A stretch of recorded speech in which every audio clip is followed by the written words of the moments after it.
In der Zeit der Tipps für besseren Schlaf, der Einschlaf Podcasts und der Apps, die uns friedlich Nacht versprechen, ist ein Idee entstanden.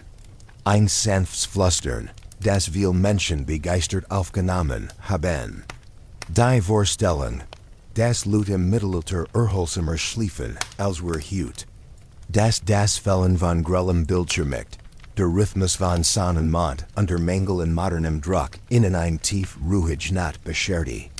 Ein Bild wie aus einem Traum, in dem der Körper im gleichen Takt wie die Natur ruht.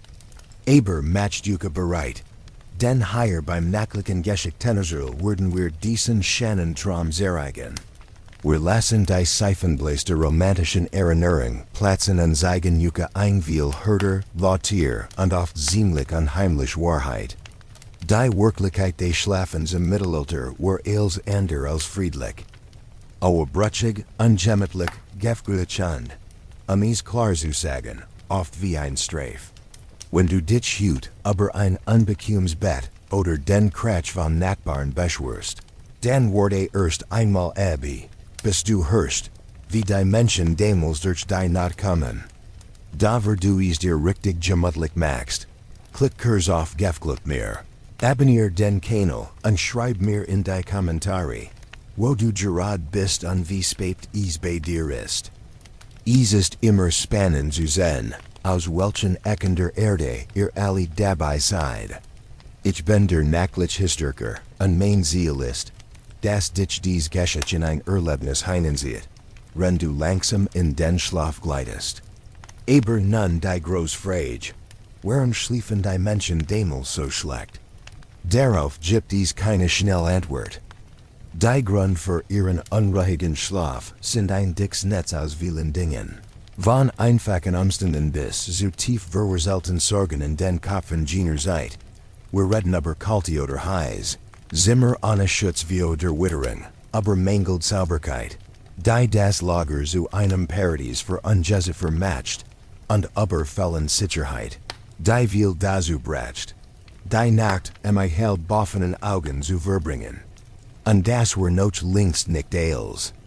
Wir werden auch in die Denkweise einer Epoche eintreten, die von Aberglauben, Angst wie dem Unsichtbaren, Krankheiten, Hunger und ständiger Unsicherheit in Gesellschaft und Politik durchgehen war. Stellt Yuka vor, let Yuka hin dem Gefühl. Das sich Dimmen in Jatten verstecken, Kington oder das Rupert Jetterzeit, der Turauf talken. In dieser Folge entfallen wir, wie die einfachen Menschen und auch die Adligen wirklich geschlafen haben. Wir schauen uns die schlichten Betten und die kaum Bequemlichkeit geben. Wir erforschen die wahren Schrecken der Nacht, die weit mehr wären als ein besasser Traum. Und wie allem vergleichen wir ihr Art des Schlafens direkt mit die unserer, damit wir unseren eigenen Schlaf vielleicht ein wenig mehr wertschätzen. Unsere Reise durch die Nacht des Mittelalters geht weiter. Und nun stoßen wir auf ein der erstaunlichsten Entdeckungen über ihr Ruhezeiten. Das Prinzip des geteilten Schlafs. Vergest die 8 Stunden am Stück, die wir heut für ideal halten. Für Männer und Frauen jener Zeit, war die Nacht keine einzig ununterbrochene Strecke, sondern auf ganz natürlich und akzeptierte Weise in 2 Abschnitt geteilt. Stellt Yuka das Bild vor. Die Sonne sinkt, das letzte Licht verschwindet am Himmel, und nach dem Abendessen zogen die Leute in Schlafstätten. Sie fielen in einen ersten Schlaf, der vielleicht 3 bis 4 Stunden anhielt. Dann wachten sie mitten in der Finsternis auf, in dem Abschnitt, den man die Watch oder das nachtliche Wachen nannt, und dieser kann 1 oder sogar 2 Stunden dauern. Danach legten sie sich wieder nieder für einen zweiten Schlaf, der sie bis zum ersten Licht des Tages trug. Das war keine Krankheit, kein Problem, das man lesen musste, sondern schlicht die normale Ordnung der Dinge. Es war ein Rhythmus, den die Natur und die Dunkelheit ohne Lampen vergaben. Da was passierte in diesen Stunden mitten in der Nacht? Es war alles andere als nutzlos Langweil oder rein Angst. Dieses Nachtlich. Zwischenspiel war oft erstaunlich fruchtbar und hat sogar einen gesellschaftlichen Wert. Es war ein besonder Zeit. Frei von den lasten day tags und ohne die ständigen Belenken. Ein klein Welt. De Prig von Ruhn Schatten. Verein tiefglobige Kultur, bot Dieses Walken in der Dunkelheit. Den perfekten Moment für das Gebet. White Weg vom Jedrange und Lärm der täglichen Pflichten, konnte der Geist sich auf das himmlisch richten. Manche und Nonnen hielten ihr Nachtgebet, die Vigilien oder Matatinen, und standen in den stillsten Stunden auf, zu beten. Da dies Gewohnheit gehört nicht nur den Priestern und Nonnen. Auch die einfachen Leute in ihren kleinen Hütten erheben sich, ein Vatrenser oder ein Ave Maria zu sprechen oder still über ihren Glauben nachzudenken.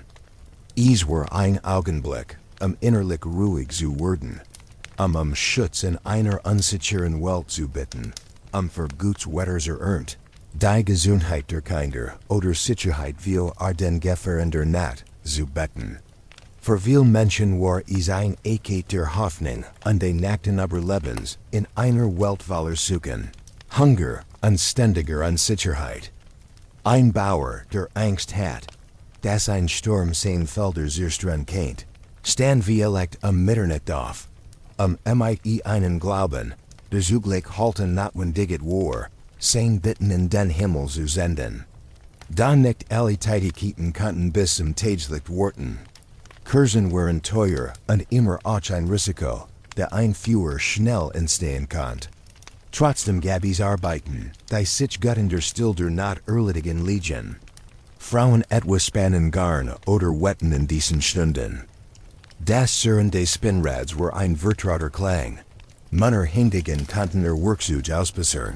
Messer schürfen oder Materialien für den kommenden Tag vorbereiten. Man kann sich einen Zimmermann vorstellen, der im schwankenden Licht einer kleinen Lampe sein Siege wieder herrichtet, oder ein Bäckerin, die Teig nettet, damit Morgengrauen fertig gebacken werden kann. In großen Häusern oder Bergen nutzten die Diener die Nacht, die Kochen vorzubereiten, die Führer neu zu entfachen oder Arbeiten zu erledigen, die im Frühmorgen gebraucht wurden. Der Gedanke dahinter war einfach. Zeit war ein kostbares Gut, und jede Stunde, ob im Licht oder in der netzbaren Dunkelheit, war wichtig für das tägliche Überleben. Überraschenderweise war die nachtliche Watch nicht immer ein still und einsam Angelegenheit. In vielen Dörfern war es normal, dass Nachbarn sich rund dieser Stunden besuchten. Sonntag jemand ein Kurs und unsah das Licht im Haus nebenan. Galt das oft als still Zeichen, kam vorbei. Dan erzelt man sich Geschichten, tielt Neuigkeiten, sprach über Sorgen oder lacht über Klatsch. Die Nacht ihrer Ruhe schuf einen besonderen Rahmen für Gespräche, einen sicheren Ort, an dem Wort gehört werden konnten, ohne die Hektik des Tags. In einer Welt ohne Buckers Spas, ohne Theater oder Bildschirm, wären dies Treffen bei Kursenschein ein lebenswichtige Art, Gemeinschaft zu spüren und die Langeweile zu vertreiben. Sie waren ein Beweis dafür, dass man in der großen Dunkelheit nicht allein war. Die Gemeinschaft war ein Schutzraum, besonders in Zeiten, in denen die Welt draugen unsicher und schwer zu berechnen war. Die Ruhe und die Finsternis der Nacht, vor allem in den Stunden zwischen dem ersten und dem zweiten Schlaf, boten den Erhielten die Möglichkeit, einander nahe zu sein. Es war eine Zeit, in der ein Paar für sich sein konnte oder zumindest so viel allein, wie es die Gegebenheiten zuliegen.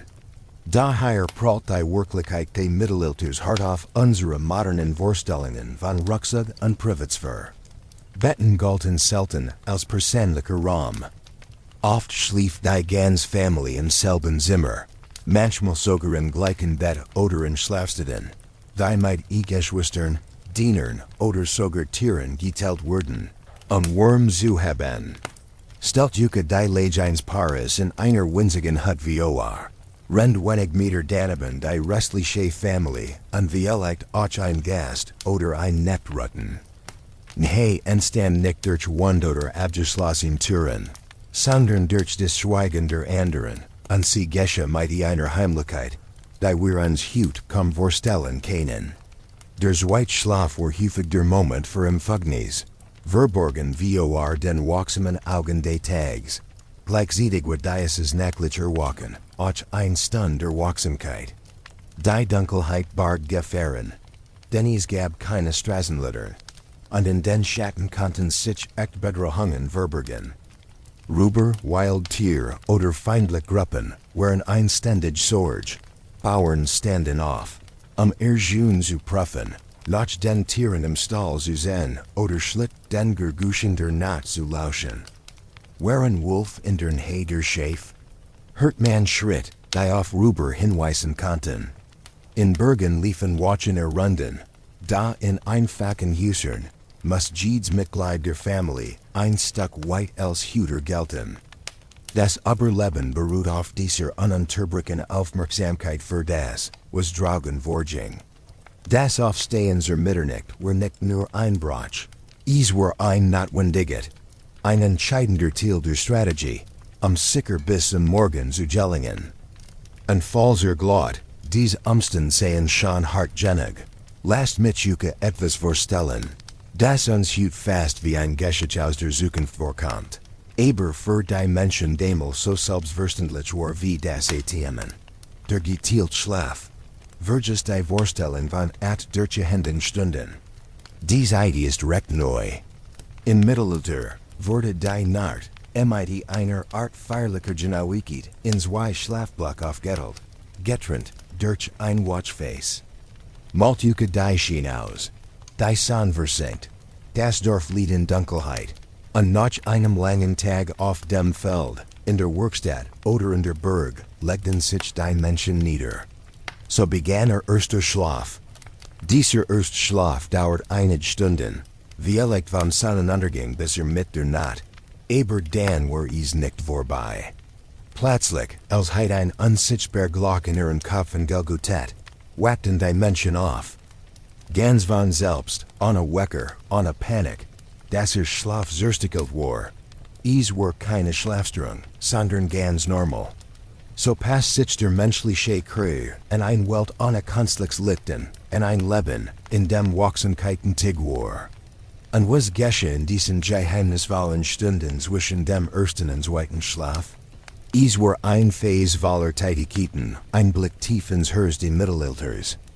Die Nacht, weit entfernt davon, leer oder ungenet zu sein, wurde zu einer Bun für das Leben in seinen wichtigsten, unpersönlichsten Momenten. Wir nutzten die Zeit, zu beten und der Verbindung zum Glauben zu stärken. In einer Welt, in der das Leben ständig bedroht war, von Krankheiten, die plötzlich hereinbrechen, von Hungersten, die immer möglich waren, und von Kriegen, die jederzeit beginnen konnten, war Religion kein Zeitvertreib. Sie war ein Fundament, ein Stütz, ein Mittel zum Überleben und zum Hoffen. Die Bauern in ihren kalten, dunklen Hütten nieten nieder und baten Reich ernten, Gesundheit für ihre Kinder, Schutz vor den Geistern, von denen man glaubt, dass sie in der Nacht frei herumliefen. In den Klastern hingegen erhoben sich die Mönche, deine Teinen oder Laud zu singen. An der gregorianischen Melodien erfüllten die stillen Kreuzgänge, halten in der Dunkelheit weiter. Es war ein Augenblick tieferen Hezugat, fern von der Hektik und den Ebelenken des Tags, ein Zeit für Besinnung und Bitten. Dann die Wachstenden hatten nicht nur ein geistlich Bedeutung, sie waren auch sehr praktisch und nützlich. In schwachen Schein einer Tauglampe oder im flackernden Licht einer Kerze, ein Luxus, denn nicht jeder Besses, wurden wichtige Arbeiten erledigt, die nicht bis zum Morgen werden konnten. Frauen wetten Wall für Kleidung, die ihr Familien warm halten sollt, flickten zerschlissene Kleider oder bereiten Lebensmittel für den nächsten Tag vor, indem sie Getreide malten oder Teig netten. Männer dagigen schürften Messer, reparierten Gürgt für die Feldarbeit oder arbeiteten in Handwerken, die Ruhe herforderten. Kerzenlicht war teuer und giftig, weil jederzeit ein Brand entstehen konnte. Dahies gab Aufgaben, die notwendiget vorgab, auch wenn das auf Kosten von Schlaf und Erholung ging. Und nein, das Mittelalter war als ander als Einzeit der Religion Abgeschiedenheit. Die Dunkelheit brach nicht nur Ruhe, sondern verdert auch das Zusammensein, und stärkt die Bande zwischen den Menschen. Es war die Zeit in der Nachbarn, wenn sie nahe genug wanten, und die Furcht vor nachlichen Gefahren sie nicht zurückhielt, einander besuchen konnten. Man tauscht Geschichten aus, Erzlau alte Legenden, sprach über die Geschehnis des Tags oder schmiedig Plein für die kommende Arbeit. Stellt euch ein Family vor, die an das Feuer sitzt, wenn die letzten Glutstück glimmen und Schatten über die Wand tanzen.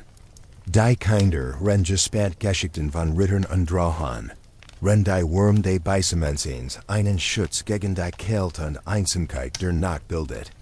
Natürlich darf man die privaten Begegnungen nicht vergessen.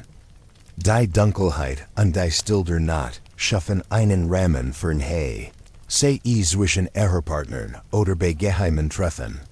Da dies intimate fand oft unter Umständen statt, die wir heute kaum akzeptabel fanden. Ein ständiger Mangel in Privatsphäre war ein hart Tatsache. Einzelbetten waren selten. Häufig teilt die ganze Familie dasselbe Bett oder zumindest denselben Raum. Manchmal lagen auch GT dabei, eng zusammengedrängt, sich gegenseitig zu wärmen. Stellt euch vor, wie schwierig jede Form von Romantik oder Körlikern Hay in einer solchen Situation gewesen sein muss. Mit Kindern und anderen Erwachsenen direkt daneben. Die katholische Kirche stellt zudem strenge Regeln für Sexualität auf. Sie erlaubt sie nur für die Zeugung und verbot fast alle Stellungen, die Lust in den Vordergrund stellten. Die einzige Haltung, die allgemein akzeptiert war die Missionarstellung, while sie als die am wenigsten leidenschaftlich und gleichzeitig die nützlichst für eine Schwangerschaft galt. Trotz dieser Einschränkungen fand das Leben seinen Weg, und selbst in diesem engen Rahmen gab es Momente der Hay, verborgen im Halbdunkel. Da vielleicht am wichtigsten war die Watch zwischen den Schlafphasen, denn sie war einseitig der Aufmerksamkeit und diente dem Überleben. Die mittelalterliche Nacht war keineswegs einseitig voller Sicherheit. Sie war ein Schauplatz der Gefahren. Bauern in ihren kleinen Häusern mussten wachsam sein. Ein Dieb, der sich herrenschlich, ein Wolf, der das Va bedroht, oder das Fernluten einer Glock, das auf einen Angriff oder ein Feuer hindeuten kann. Es war der richtige Moment, die June zu prüfen, nach den Tieren zu sehen oder einfach zu lauschen, ob Bedrohungen natten. In Bergen schritten die Watchen auf den Mauern. Ihr Gestalten zeichneten sich vor dem Mont Abe, wenn sie Jedswerdkeit der Dunkelheit wahrnahmen. Schlaflosigkeit, wie wir sie heute kennen, war für die Menschen fremd. Ihr Schlaf wurde nicht durch inner Unruhe zerstört, sondern geteilt durch Notwendigkeit, durch Gewohnheit und vor allem durch die Hartwirklichkeit einer gnadenlosen Welt. Ihr Schlaf war wie ein zerbrochener Tanz im Nacht, ein Abbild des ganzen Lebens.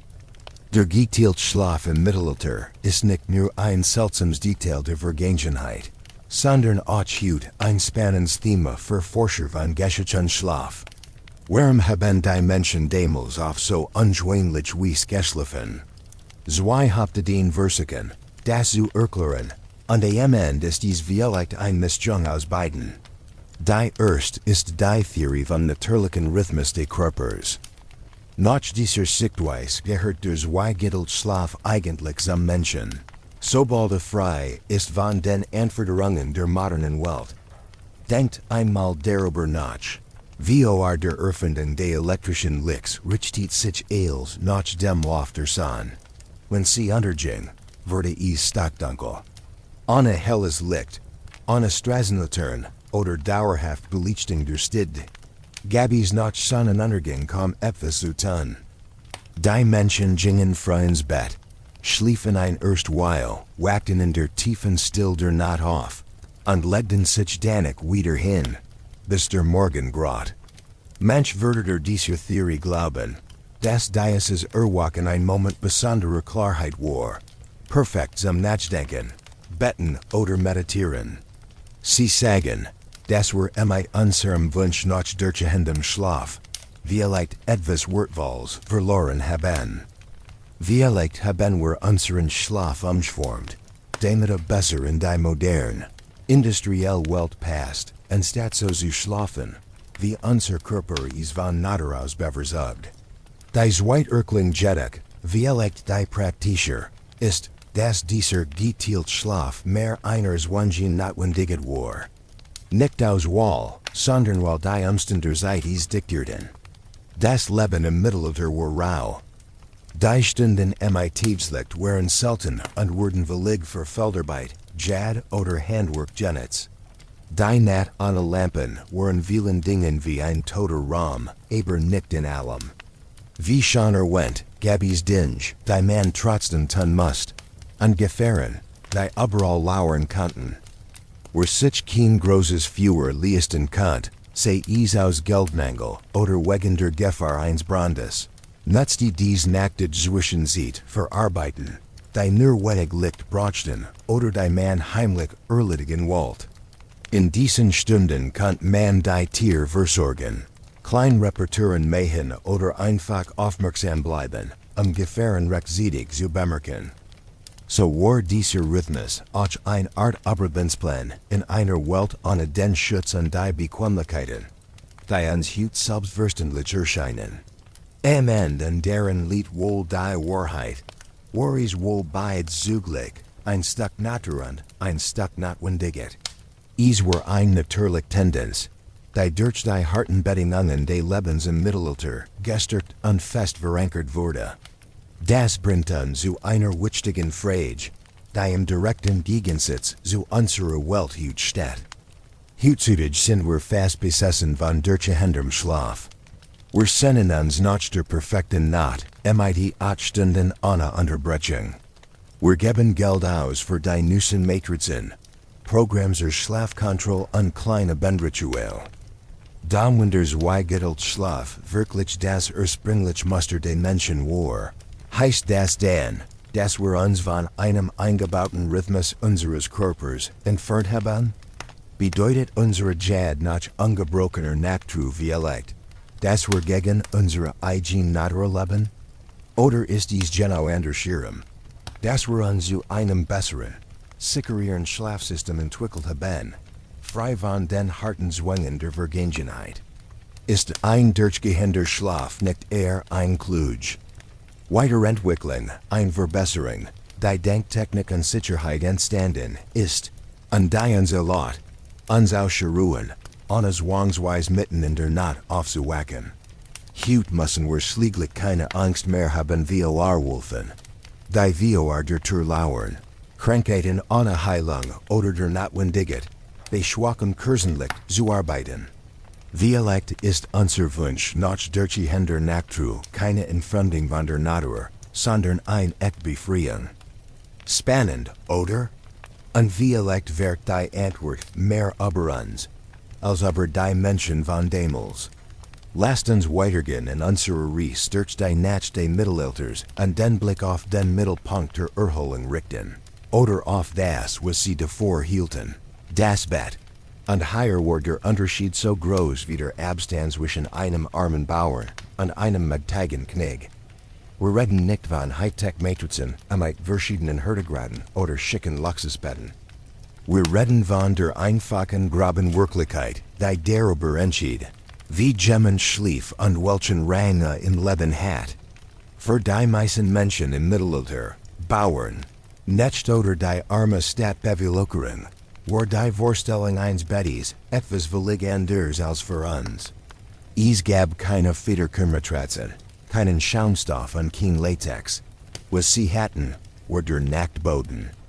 Die Mehrheit legt sich direkt auf den gestampften Erdboden oder, wenn sie Glück hatten, auf ein schlichtes Holzgestell, das mit Stroh oder Heu bedeckt war.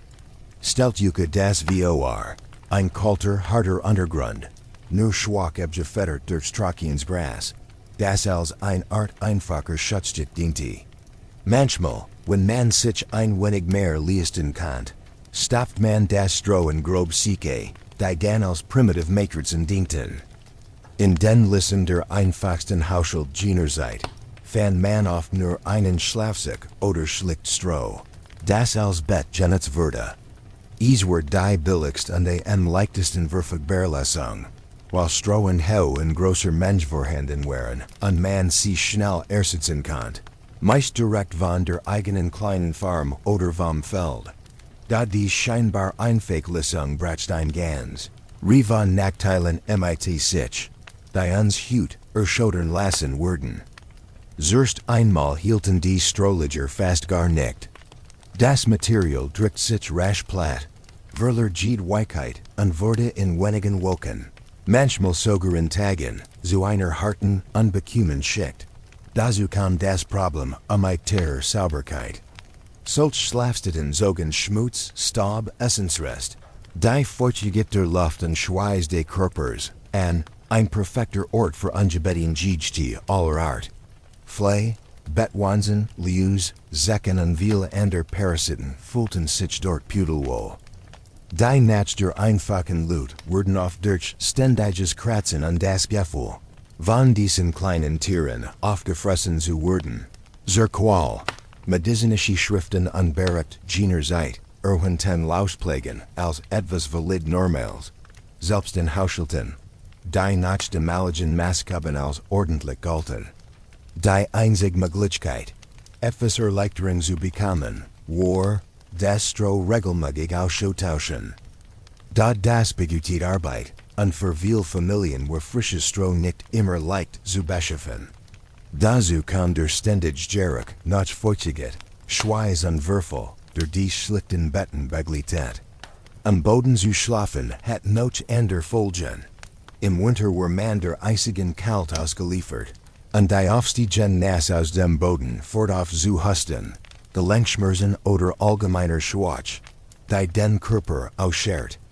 Wenn wir uns ein Stück auf der sozialen Leiter bügen, treffen wir auf die Handwerkers und die wohlhabenderen Kaufleute.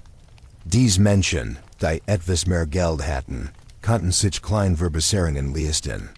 Ihr Schlafstätten ren für uns war immer noch sehr einfach, aber damals galten sie als deutlicher Fortschritt. Sie besagen schon Holzrahmen, manchmal nur Plattformen oder Grundstall, aber die Seil gespannt waren, ein Matratz zu tragen. Allein die Tatsache, dass man nicht mehr direkt auf dem Boden schlafen musste, war ein großer Vorteil. Weniger Feuchtigkeit, weniger Kälte und weniger Parasiten, die vom Boden aus den Krieg kamen. Auf diesen Gestellen lagen nicht einfach loose Strohhaufen, sondern Säcke, die mit Woll gefüllt waren, und wo sich wirklich leisten konnte, sogar mit Fettern. Für die reicheren Kaufleute war dies ein Zeichen von Wohlstand und ein kleiner Schritt in Richtung mehr Komfort.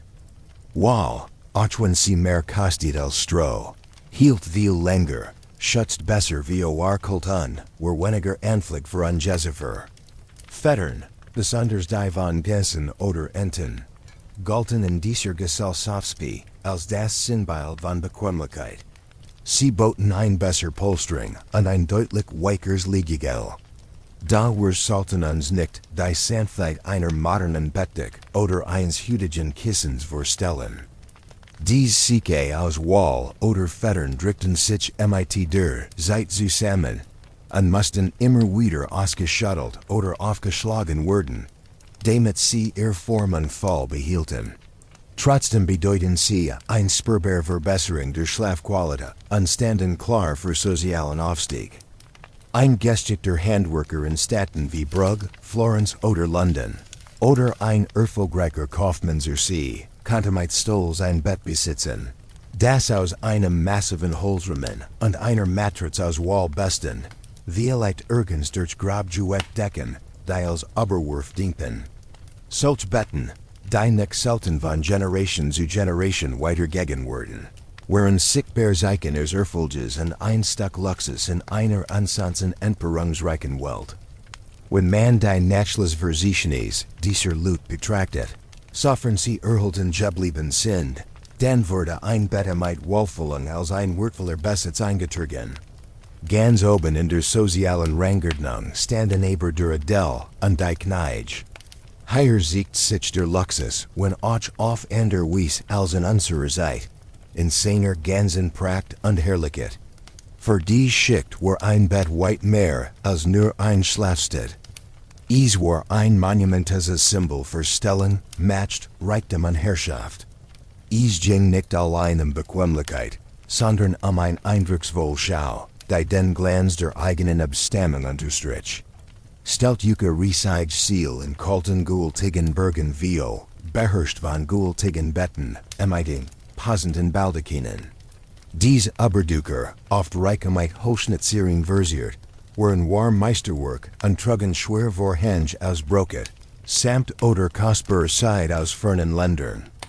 Dies unglaublich teuren Stoff, die häufig über die Handelswege aus dem Orient kommen, waren emiten Gold und Silberfuden bestickt und Seitenwappen, Familienzeichen oder Schienen aus der Bibel, ein Beweis für dies prachtvollen Betten findet.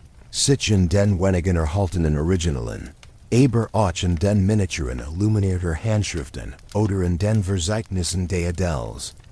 So etwa bei Herzog Johann von Bari, beacon für sein Reichssammlung und Stundenbücher, in deren Beschreibungen seiner Betten ein erstaunlich voll und pracht, sichtbar Word.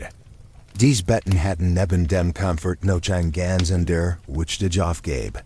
Sie boten Schutz und Privatsphäre.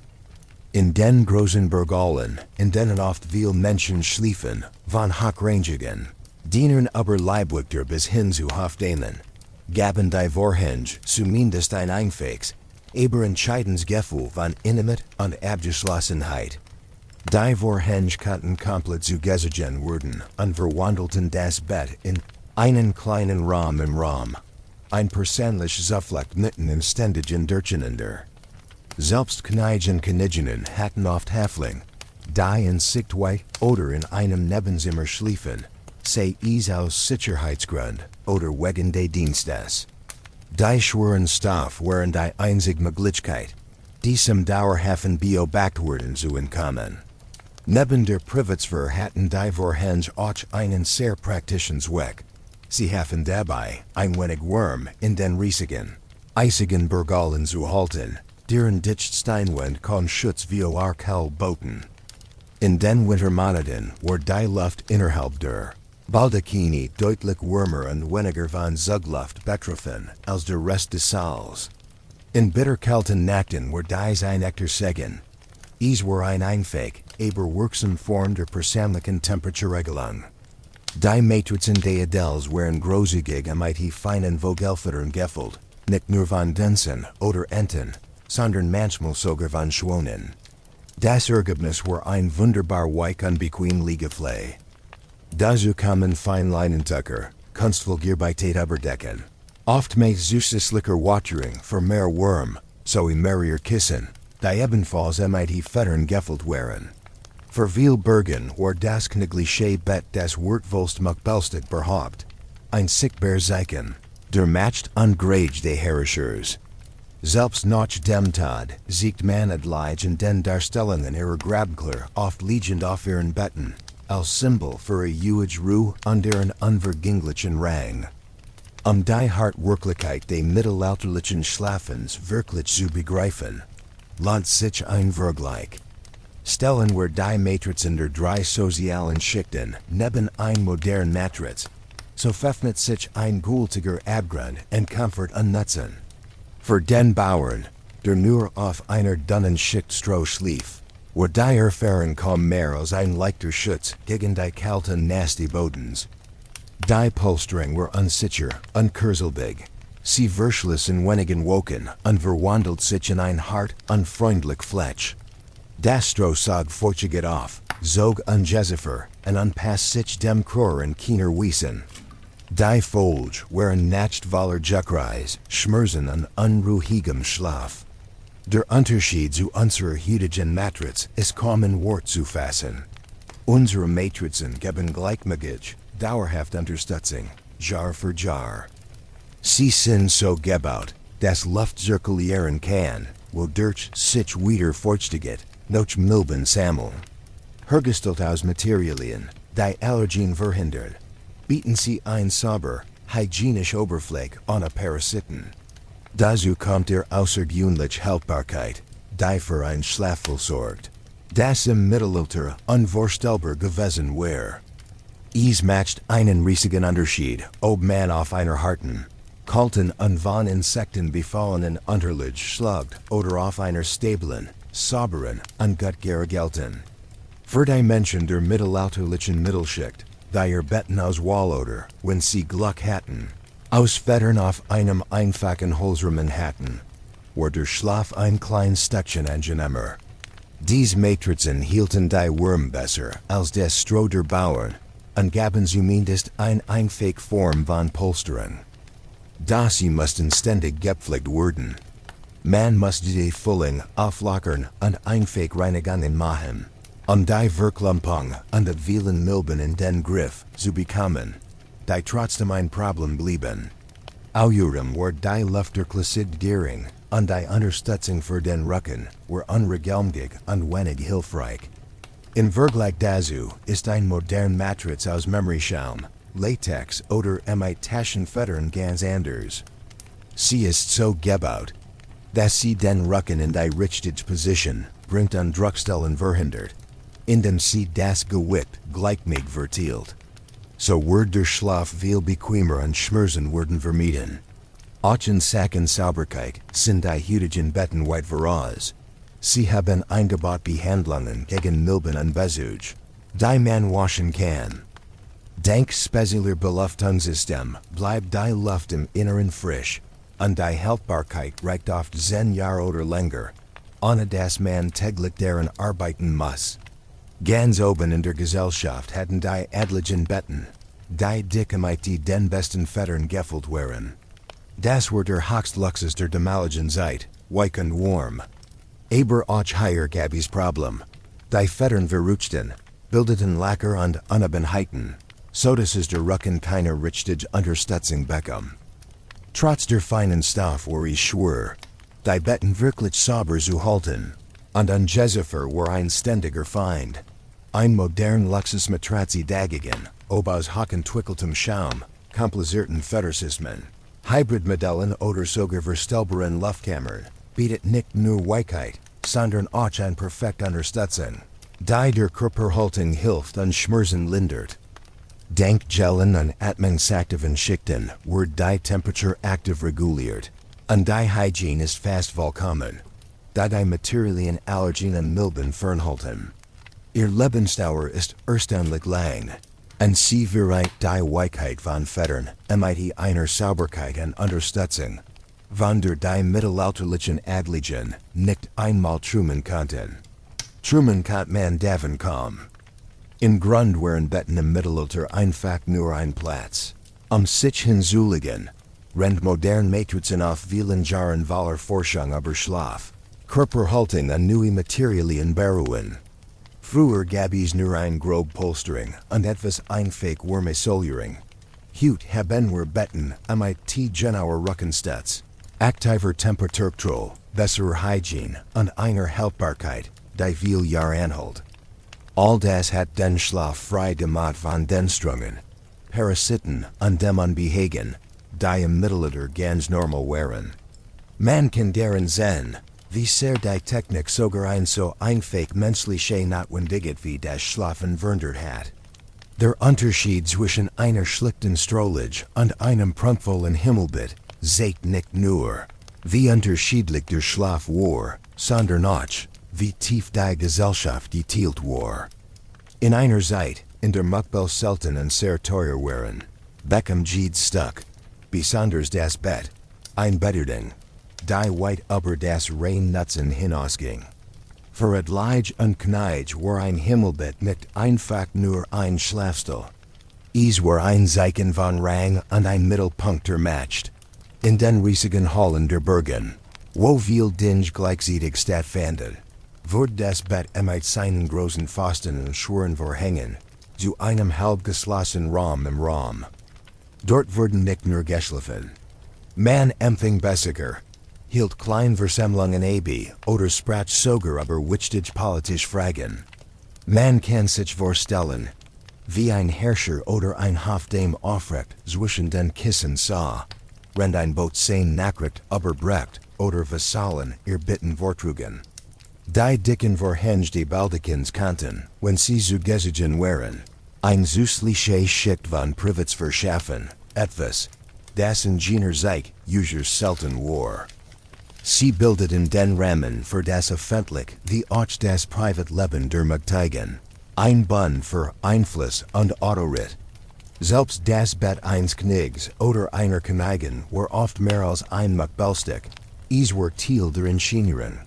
Strategischem Audienzahl aufgestellt, salties Bessiker beeindrucken und zugleich die Macht der Krone unterstreichen. Das Bett und die Einrichtung insgesamt waren ein sichtbar Zeichen von Reichtum und Stärke in einer Welt, in der selbst im eigenen Haus vieles öffentlich blieb.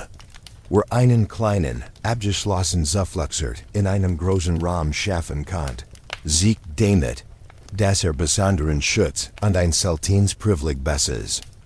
Die Schlafstätten der Adels waren im Grund klein Abelder ihrer Burgen, Ort, und denen Ruse war notwendig war. Aber immer Hand in Hand ging, amite der Pflicht machten Rang sichtbar, zu machen. Da wenn schon des Hartstroh oder die ungleichmäßig verteilten Fettern unangenehm waren. Gabis noch ein viel schlimmer eben des Leidens. Die Jed not in einen echten Albtraum verwandelt. Die mangelhaft Sauberkeit sorgt dafür, dass schlecht Geruch und Ungeziefer ständig Begleiter waren. Hier zerbricht Jed's romantisch Bild vom Mittelalter endgültig. Der Schlaf war kein friedlicher Rucksack, sondern ein endloser Kampf. Es ging nicht nur einen seltenen Insektenstich, sondern ein tägliches Zusammenleben einer regelrechten Flut von Parasiten. Wahnsinn, winzig und hungrig, verbargen sich tief in den Ritzen der Holzbacken, in den Natten der Matrizen oder in jeder kleinsten Spalt. Sobald die Dunkelheit kam, krochen sie heraus, angelockt von der Körperwurm, sich im Blut der Schlubberse zu fressen. Flink und springend, nisteten im Stroh, in den Kleidern und auch in den Haustieren. Lus leapten ständig auf Haaren und Haut und sorgten für ein Nicht in dens Jucken. Und Zecken, auch wenn sie im Bett selbst weniger vorkamen, wurden leicht von Draugen hereingetragen und stellten ebenfalls ein Gefahr dar. Es war völlig normal, morgens unsleichen Sticken und Bissen aufzuwachen. Steltjuke vor, man versicht einzuschlafen, wenn winzig Angreifer über die Haut krabbeln, zubeigen und Jed Ruse nicktemen. Jed not war ein ununterbrochener Kampf gegen diese unerwünschten Mitbewohner. Da damit hörte nicht auf. Sie waren nicht nur Strand, sondern trugen auch Krankheiten. Flohe spielten eine entscheidende Rolle bei der Verbreitung des schwarzen Tods, der einen großen Teil Europas auslöscht. Lus wiederum konnten Typhus übertragen. Jeder Biss war mehr als nur lastig. Konnte der Anfang einer schweren Krankheit sein, oder sogar den Tod bedeuten. Zwar schrieben die Inventarlisten jener Zeit selten über Ungeziefer, da sie ten regelmäßig den Austausch von Stroh oder Heu. Hut wissen wir, dass genau dies Praxis ein der wenigen Möglichkeiten war, die massenhaften Plagen wenigstens ein wenig einzunehmen. Der Fällen Zugang zu sauberem Wasser, zu Sief und zu Wissen über persönliche und hausliche Sauberkeit, schuf einen endlosen Kreislauf von Problemen. Betten verwandelten sich in kleinen Lebensbaum voller Parasiten, was dazu fort. Das Schlaf im besten Fall ständig unterbrochen war und im schlimmsten Fall ein Quell von Leid und Krankheit wurde. Neben diesen winzigen Plagegeistern war auch das Material der Betten day, einfachen Volks ein entscheidender Grund für schlechten Schlaf. Überall benutzte man Stroh oder Heu, weil es billig war und leicht zu bekommen. Da anstatt Erholung zu schenken, bot es in Wirklichkeit ein ideal Zuhaus für als Maglich, nur nicht für Ruhe. Steltjuke vor, not für not auf einer Unterlage zu liegen. Die anfangs ein kleines bisschen weich war, sich aber schnell in ein Lager aus Hurt und Schmutz verwandelt. Amite der Zeit und durch das Gewicht des Creepers, wurde das Stroh platt gedrückt. Verler Jed leichtiget und wurde zu einer harten, ungleichmäßigen Schicht. Noch schlimmer. Das Material sog fortschritt leicht auf, say is dert schweiz. Die Feucht luften stickigen Rumen, oder dert Regenwasser, when das Dakundicht war. Sobald Stro oder Heu nas worden. Verwandelten sie sich in den perfekten Ort für Parasiten und Schimmel. Der Schimmel verbreitet nicht nur einen beierden, muffigen Jerek, sondern setzt die auch winzig Sporen frei. Die temperabum auslösen oder verschlimmern konnten. Und das in Hüsern. Die ohnehin schon voller Rauch von offenen Feuerstellen und zu schlechter Luftcirculation belastet waren. Hauptgrund für dies Misere war, dass man das Stroh fast nie austauscht. Für die meisten Bauern und arme Leute war das Erneuern der Fulling ein Museums und wenig Wichtiges Unterfangen. Oft geschah es nur einmal oder zweimal im Jahr, manchmal gar nicht. Das bedeutet, dass Familien monatelang auf Veritendum von Insekten befallenem Material lagen. Das von Körpergeruch, Schmutz und Schimmel derzeit war. Ein Beweis davor, wie sehr dies Gewohnheit verwurzelt war. Seit sich Sogers seit de schwarzen Toads, obwohl man wusst, das Flohe die Krankheit übertragen. Wurde des Stroh nicht überall regelmäßig gewechselt, so schwierig und aufwendig war es für viel. So ein Umspang nahm den Menschen nicht nur den erholsamen Schlaf durch Jucken und Schmerzen, sondern war auch ein ständiger Roden für Krankheiten und Allergien. Staubmilben, Schimmel und Insektenrest sammelten sich in den Betten und führten zu dauernden Hautproblemen, es Manflen und einem geschwächten Abwehrsystem. Kurzgesag, Stroh und Heu waren Billiglösungen für ein Bett. Das sie brachten einen hohen Preis für die Gesundheit und den Schlaf der Menschen im Mittelalter. Neben Ungeziefer und sehr verlendem Stroh stießen die Menschen auch auf ein weiteres großes Problem. Das war heute fast automatischer Worten. Körperpflege und sauber Bettwäsche. Die Vorstellung von täglichem Waschen und dem regelmäßigen Reinigen der Kleidung gab es damals nicht so, wie wir es heute kennen. Das ist kein Vorwurf, sondern einfach eine Feststellung über die technischen und kulturellen Grenzen dieser Epoche. Stell dir ein Weltviel aller Wasserwan, alle Leitungen, aus denen jederzeit frisches Wasser flieht, und ohne die Möglichkeit, mit leichtige Großmengen Wasser zu erhitzen. Sauberes Trinkwasser zu beschaffen war ein groß Aufgabe, und dies wurde in erster Linie fürs Kochen und zum Trinken genutzt. Ein richtiges Bad war ein seltener Luxus, den man sich eichstens aus rituellen oder medizinischen Gründen nicht aus täglich pflegt. Die Reinigung beschränkt sich meist auf Gesicht und Hand, manchmal auch die Few, und das mit kaltem Wasser. Sie existiert zwar in einfachen Formen, war jedoch wieder weit verbreitet, noch für die meisten Menschen erschwinglich. Die Dirch sammelten sich Schweiß und Schmutz auf der Haut und in den Kleidern, die man Tag und Nacht trug. Bettwäsche, falls sie überhaupt vorhanden war und nicht nur grob decken, wurden nur selten wirklich gründlich gereinigt. Oft legt man sie einfach in die Sonne und in den Wind, damit die Geruch ein wenig verschwanden. Wie tet das sogar, unbewusst Einigkeim. Doch dies oberflächliche Behandlung reicht nicht aus. Der festgesetzte Schmutz, der Schweiß, abgestorben Hautrist und die kleinen Parasiten, die sich im Stoff festklammerte, blieben dort. Die Intelligen hatten zwar mehr Reichtum und Möglichkeiten, aber auch sie hielten sich in Gewohnheiten, die were heute als ziemlich unsauber ansehen wurden. Ihr feinen Kleider wurden in der frischen Luft ausgeschuttelt oder mit einer Bürste behandelt. Da ein richtiges Waschen war etwas Großes und Schwieriges und sicher nichts, das man regelmäßig tat. Durch die Schichten von Schmutz entstand nicht nur ein starker Geruch, der das Schlafzimmer erfüllt, sondern auch ein perfekter Platz für Bakterien und die bekannten Parasiten. Nacht für Nacht lagen die Menschen in Betten, deren Laken aber Monat hinweg Schweiß, Fett und Dreck aufgesogen hatten. Das führt zu Jucken, Hautproblemen und macht den Schlaf deutlich schlechter. Ein Gefühl von frischem Bett gab es nicht, stattdessen sammelt sich dort ständig Abfall vom Körper. Dieser Mangel in Sauberkeit, so bei den Menschen selbst als auch in ihrer Schlafumzwang.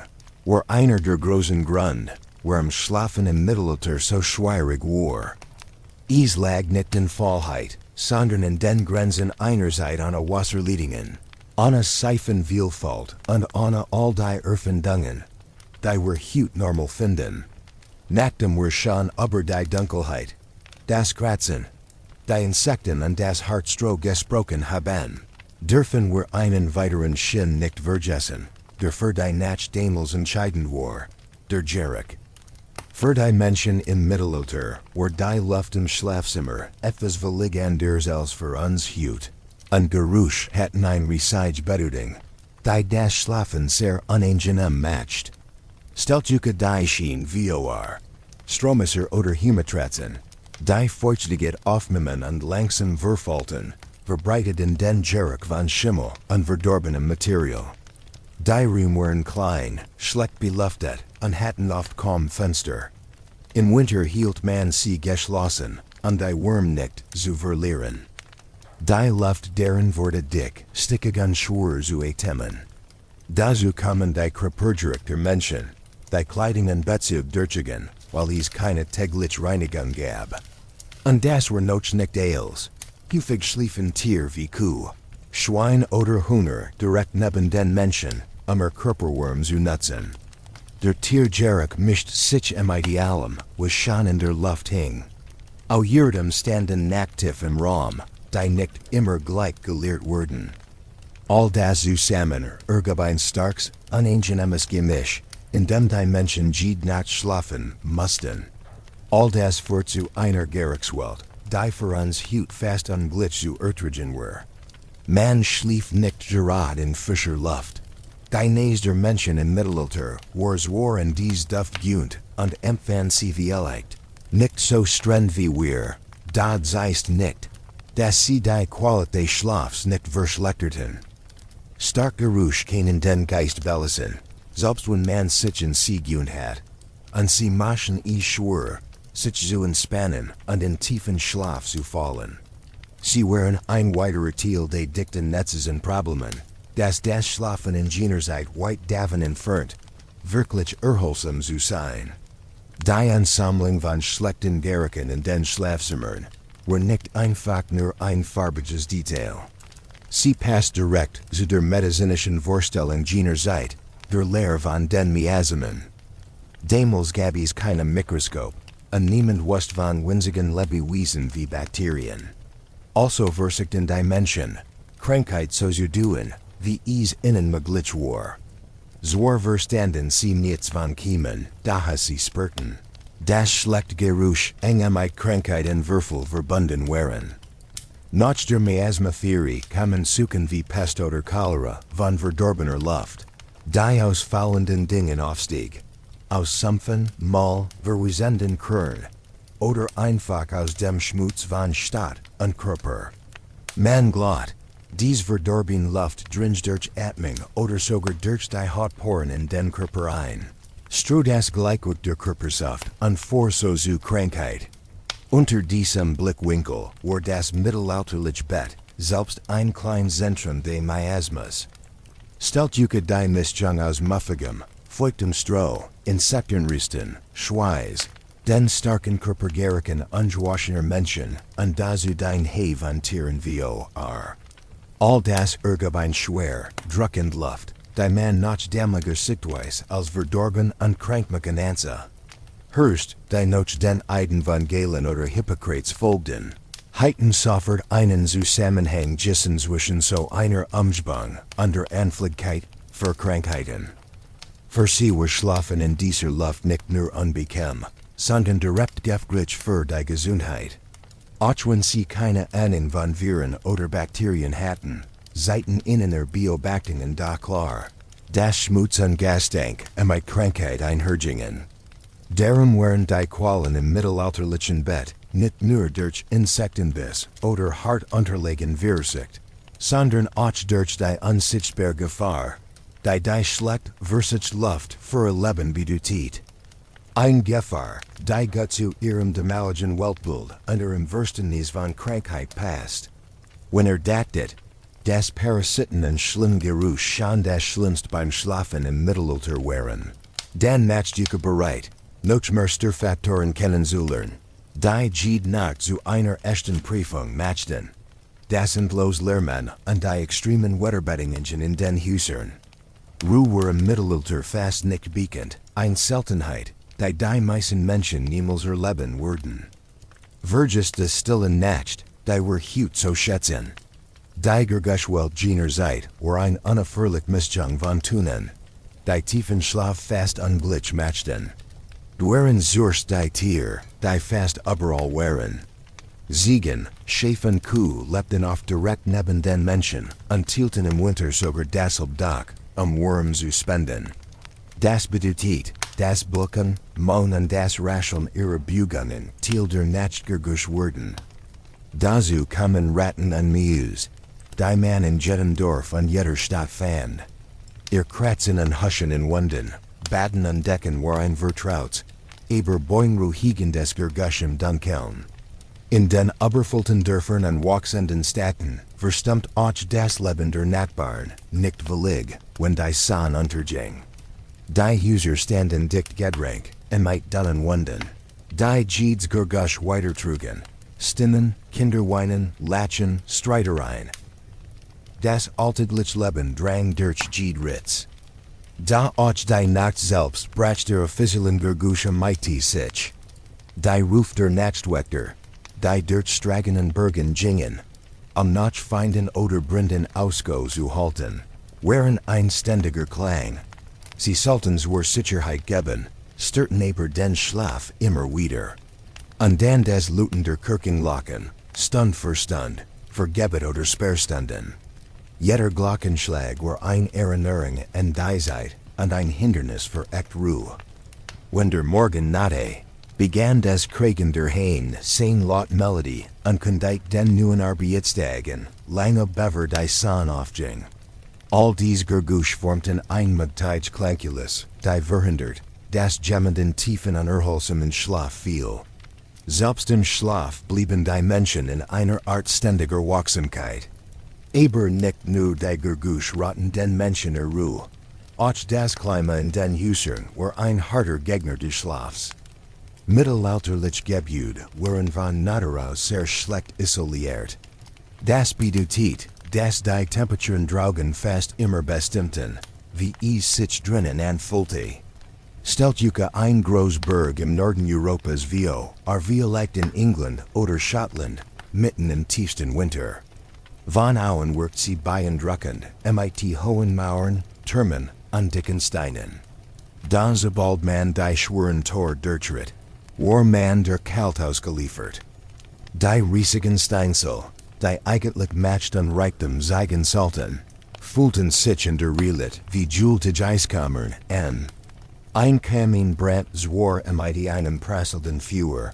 Das sein Flammen war so groß, dass der Grottil der Wurm einfach durch den Schornstein entwich.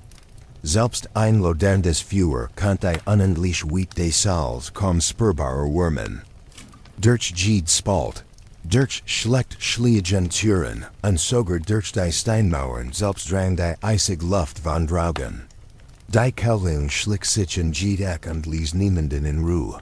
Der Adel lebt zwar im Luxus, mit prachtvollen Betten, hohen Baldachinen und schweren Vorhängen, die klein warm Nissen schaffen sollten. Da auch dies konnten nur wenig Schutz bieten.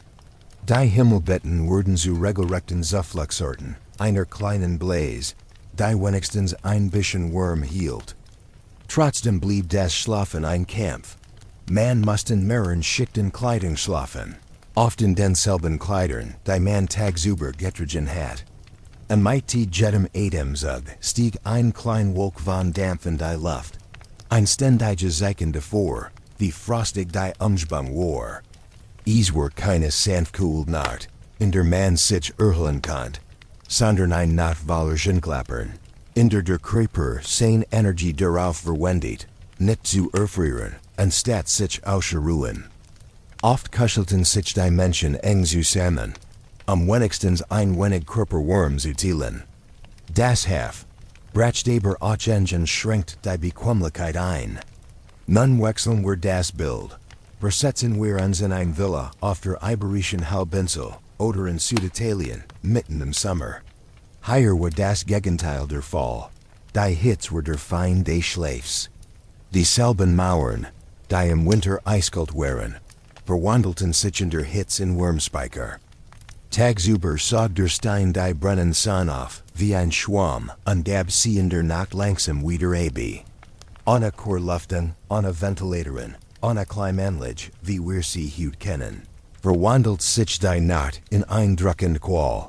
Die Luft im Haus stand still, was schwer und feut, fast so, als kennt man sie schneiden. Der menschliche Körper rang verzweifelt damit, die beschussige Wurm lascher wurden. Das führt zu ständigem Schwitzen, manchmal zu Dehydrierung, unverhindert. Das man jemals die tieferen Schlafphasen erreicht. Selbst der Adel, der vielleicht mehr Fenster in seinen Villen öffnen konnte, fand keine wirkliche Linderung. Ein geöffnetes Fenster bracht keine frische Brise, sondern nur die heißstickige Luft von draußen hierin. Es gab keine Möglichkeit, die Raum zu kühlen oder ein angenehm Strang zu erzeugen. So wurden die Nacht zu einer erstickenden Prüfung. Statt sich zu erholen, schafft sich der Körper nur weiter. Rende verzweifelt versicht, seine Temperatur zu senken. Von erholsam Schlaf kann keiner Rede sein. Ja, zwischen den Extremen der durchdringenden kalten Winter und der erdrückenden Hitze im Sommer, waren die klimatischen Bedingungen der mittelalterlichen Wohnungen ein ständiger Grund für Unruhe und Unbehagen im Schlaf. Jede Nacht war eine Erinnerung daran, wie hart das Leben ohne moderne Technik wirklich war. Für uns heute ist dies selbstverständlich, Fenster zu öffnen, ein Heizung anzustellen oder im Sommer einen Ventilator einzuschalten. Doch im Mittelalter gab es all das nicht. Der Körper muss sich den Lohnen der Natur beugen. Und der Schlaf war nie sicher, nie bequem, nie wirklich erholsam. Wenn etwas den Schlaf im Mittelalter besonders prägt, dann war es der erstaunlich Mängel in Intimate. Für unsere heutigen Augen wirkt dies fast unvorstellbar. Da das Bett zu teilen war nicht die Ausnahme, sondern die Regel. Es war keine Frage von Wall oder Romantik, sondern von purem Überleben. Die wirtschaftlichen Schwierigkeiten, der begrenzte Platz in den Häusern und die raue Kälte machten es notwendig, eng zusammenzurücken. Stellt euch ein klein Bauernhut vor oder ein überfüllte städtische Wohnung. Der Raum war knapp und kostbar. Ein ganzes Leben spielt sich oft in einem einzigen Raum ab. Kochen, essen, arbeiten und schlafen. Familienmitglieder, Eltern, Kinder, Großeltern lagen oft im selben Bett oder teilten sich ein einfach Matratz auf dem Boden. Doch nicht nur das.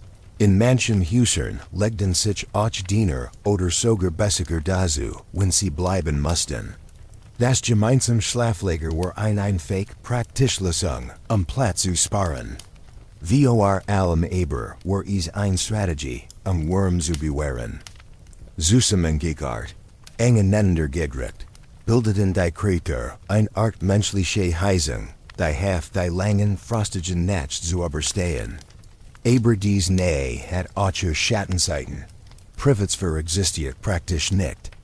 Jeder Lot, jedes Rascheln, jedes Sufsen oder Schnarchen, wird unüberhörbar geteilt.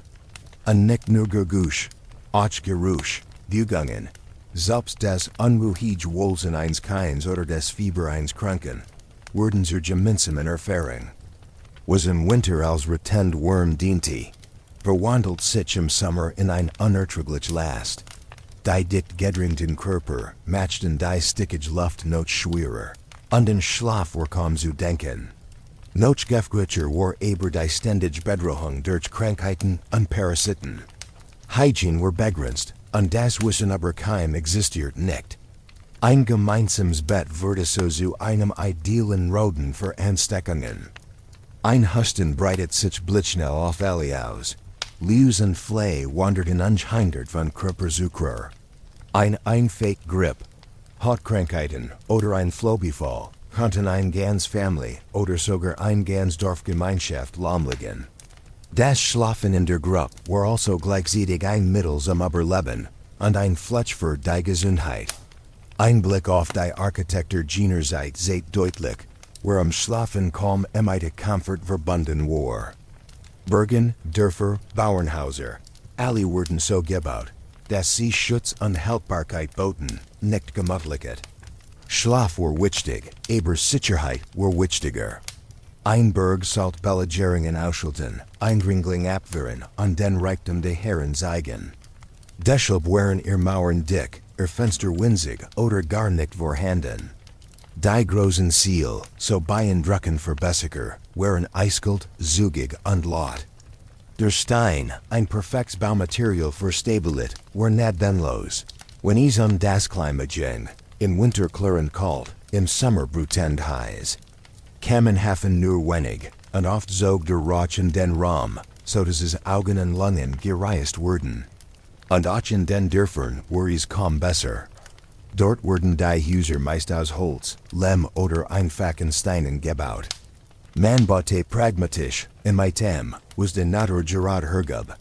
Sie waren klein, dunkel und oft schlecht beluftet. Fenster waren selten und hatten meist kein Glas, sondern einfach Holzlein oder im besten Fall Dunn, Geldstoff oder Tierhut, die kaum Licht und Luft durchliegen. Tier lebten oft gleich nebenen, und der Geruch und Geruch drangen unaufhaltsam in den Wohnraum. Auch hier gab es keinerlei Isolation. Dann wund boten wieder Schutz vor kalten, noch vor Hitz, noch vor den Geruchen der Auenwelt. Als in allem seht uns die Bauweise des Mittelalters sehr klar, was damals wirklich schuld, nicht Comfort, nicht Ruhe, nicht Bequemlichkeit, sondern Schutz und Nachsüberleben. Der Mensch war gezwungen, mit Hürten des Klimas und den Gefahren der Welt zurechtzukommen. Guter Schlaf war ein Luxus, den sich nur wenig leisten konnten, und für die meisten bliebe ein unerfüllter Traum. Die eines Schlafzimmers, das wirklich für Comfort gedacht war, mehr Ruhe, gleichmäßiger Temperatur, Schutz vor Lärm und der Möglichkeit, allein zu sein, passt einfach nicht in die Welt des Mittelalters. Man hat nicht die Technik, so etwas behaupten zu sitzen, und die Prioritäten der Menschen lagen ganz woanders. Ihr Häuser und Bergen wurden gebaut, zu überleben, nicht bequem zu schlafen. Wenn man hielt in kuschelig Schlafzimmer, mit weichen Decken, stillen Räumen und einer Lampe im Bett denkt, dann muss man verstehen. Für die Menschen damals war das ein unerreichbarer Luxus, aber es gab nicht nur Luz, kalt und kratzig Stroh, die den Schlaf störten. Ein viel tiefer, unsichtbarer Feind nagte in der Ruhe, die ständig bedrohung.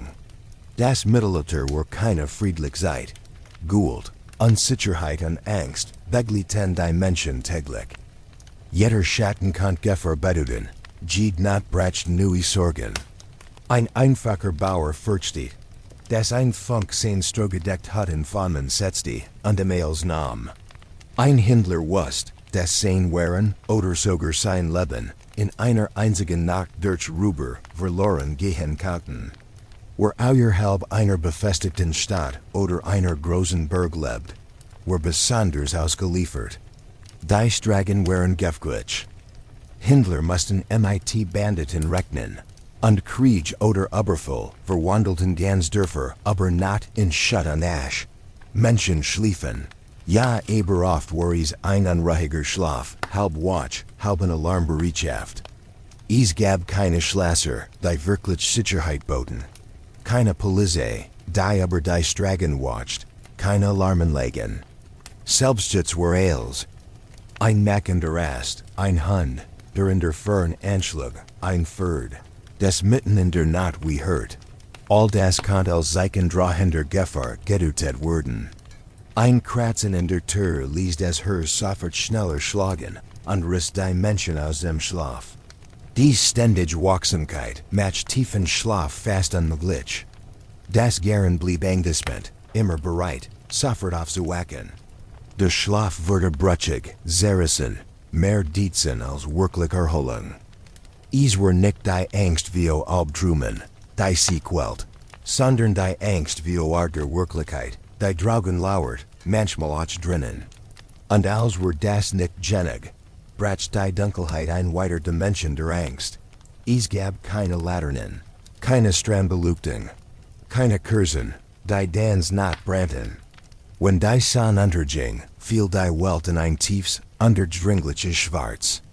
Dies absolut Finsternis ließ die Fantasie der Menschen wild Bilder malen. Der Gusch, die wir huge schnell erklären könnten, wurden damals zu Zeichen von etwas Übernatürlichem. Geister, Dämonen, Hexen, all das war für die Menschen real. Die Nacht galt als die Stunde des Besen. Man glott, das sich gerade dan Finsterwesen frei bewegten und die Schlafenden heimsuchten. Die Kirche selbsten griff dies Vorstellungen, sprach von der ständigen Gefahr durch den Teufel, der in der Dunkelheit lauert und nach Seelen sucht. Besonders gefürchtet waren die Geschken vom Inkubus und vom Succubus. Das waren keine Märchenfiguren, sondern für die Menschen sehr real Dämonen. Der Inkubus galt als männlicher Dämon, der nachts Frauen heimsucht, während der Succubus das weibliche Gegenstück war. Das Manner im Schlaf verfort und quält. Hut wissen wer. Das viel dieser Erlebnis auf Schlafrelei zurücksuffern sind. Einsasten. Bei dem man watch worked, der Kreber aber bugungslos bleibt. Oft beglitet von Hallucination. Stelt Yuka vor, im Mittelalter aufzuwachen, an a sich bugen zu können. Auf der Brust lastet ein unsichtbares Gewicht, man bekommt kaum Luft, und in der Shores die Raums scheint ein Gestalt zu lauern. Ohne Wissenschaft, ohne Erklärungen, blieb nur der Glaube, dass ein Dämon auf einem sitzt.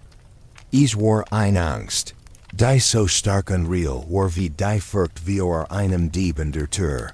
So wurde die Nacht im Mittelalter nicht nur durch Kälte, Hunger und Unbekömmlichkeit erschwert, sondern auch durch die psychologische Last von Unsicherheit, Dunkelheit und Aberglauben. Der Schlaf, den wir heute für selbstverständlich halten, war damals ein unsicherer, unruhiger und oft schrecklicher Teil des Lebens.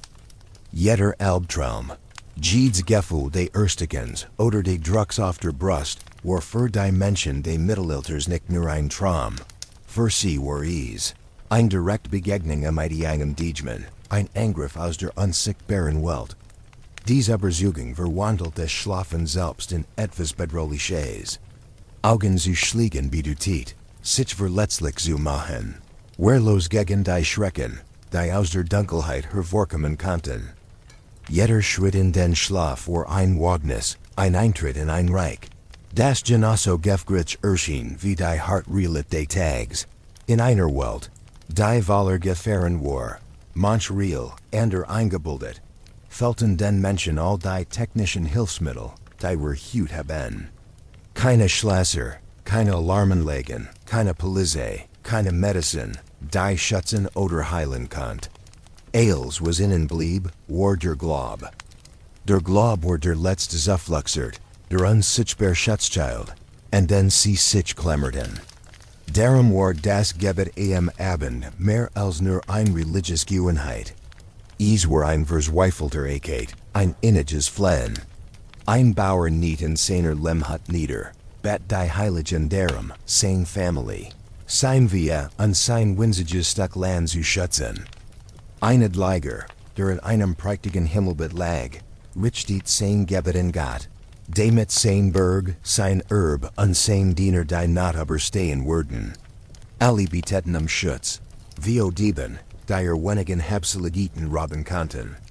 Vio Brinden, die Häuser aus Holz und Stroh verslingen. Vio Krankheiten, die sie sich durch schlechte Luft erklärten. Und natürlich vio Dämonen, die nach Volksglauben in der Dunkelheit frei umhergingen. In dieser Welt, in der Medizin schwach war, die Justiz unsicher und Gould, allgegenwärtig, wurde das Vertrauen in göttlichen Schutz zu einer Schule für das seelische Überleben. Das Gebet gab ein Gefühl von Kontrolle inmitten eines chaotischen Universums. Es war wie ein unsichtbares Schloss in der Tür, ein geistiges Nachtlicht, das die Dunkelheit ein Stück reglicher macht. Schlafen selbst wurde zu einem Ekeit des Glaubens. Man legt sein Leben in die Hand einer Herren macht und hofft, am Morgen wieder gessen zu erwachen. Die Dunkelheit selbst war einmatcht, die das Leben tief prägt.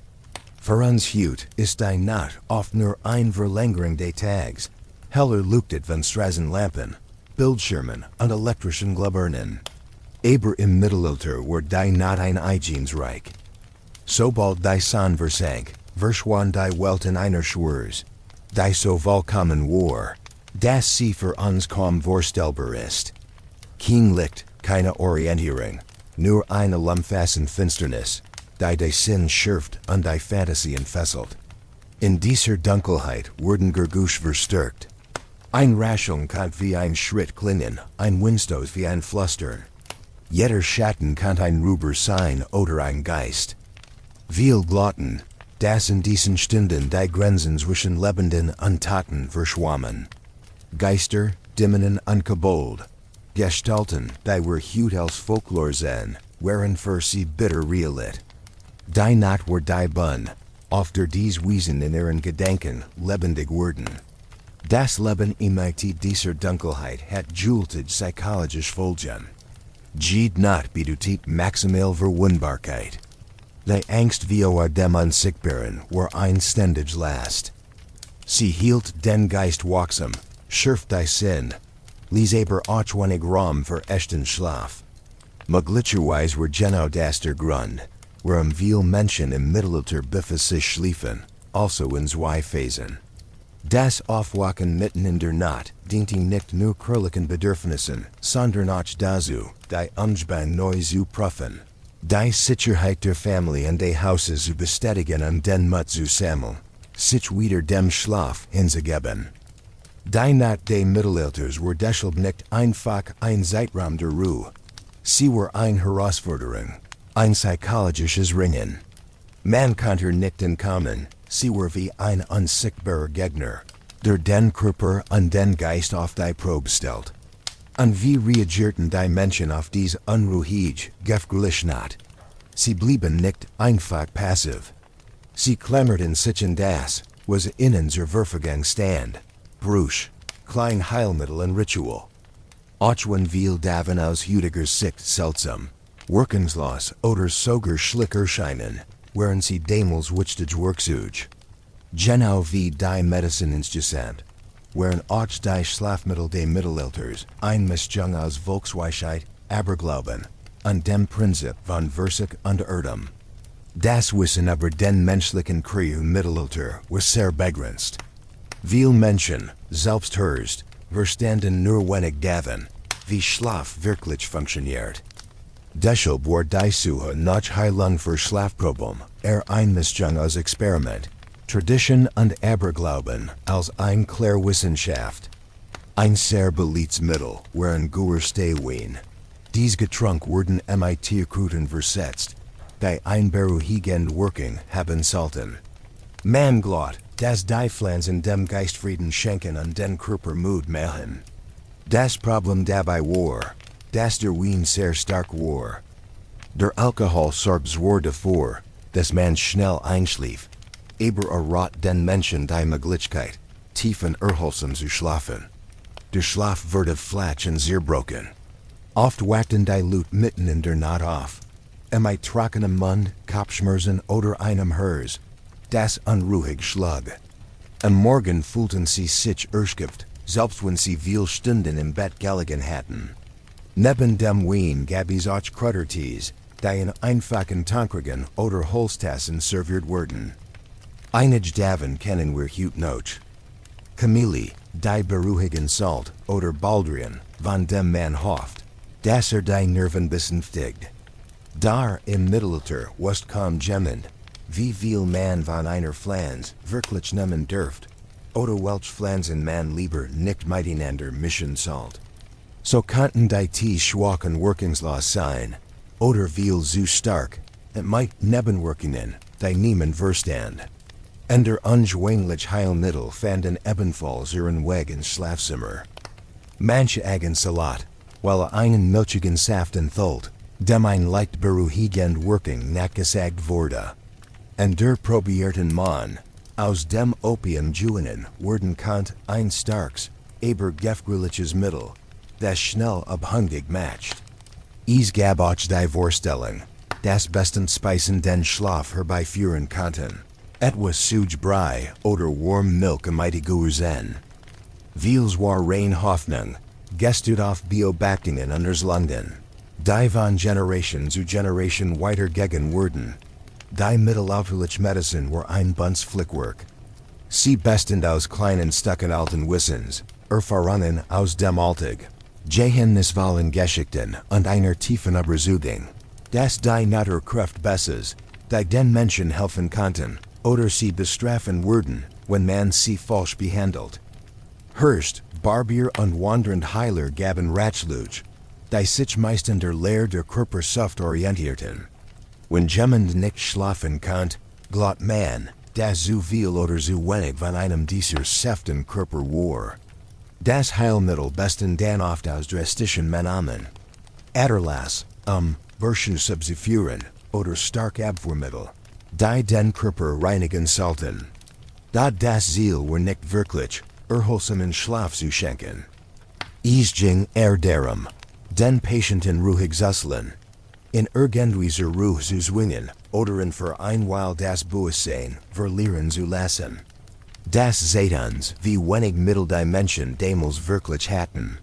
Trotz ihrer Sehnsucht nach erholsam Schlaf standen sie mit leeren Händen da. In einer Welt voller Unsicherheit, mit Krankheiten, Guld und Gefahren in der Nacht, griffen sie nicht nur zu Tränken und Kräutern, sondern auch zu Gebeten und Ritualen. Religion war der größte Halt. Man sprach Schutzgott, hinkt geweiht Amulet ins Bett, stellt Reliquien in dein Heyday Schlafplatzes oder Zeichnet, ein Kreuz und die Wand. Dies Ritual waren für uns wie leichter Berglauben, für die Menschen damals aber lebensnotwendig. Sie sahen darin einen echten Schutz gegen Dämonen, BSE-Geister oder das Unglück, das die Nacht bringen konnt. Die Grenze zwischen echtem Glauben und Aberglauben war dabei kaum erkennbar, als flossen einander, der Dunkelheit etwas entgegensetzen. Die Menschen des Mittelalters vertrauten stark auf heilig Objekt, sich der Nacht zu schützen. Reliquien, klein Nackenfragment von Heiligen, Rest von Kleidung oder Stoffstück, die Einblick von einer heiligen Person buried wurden wie wertvoll Schatz behandelt.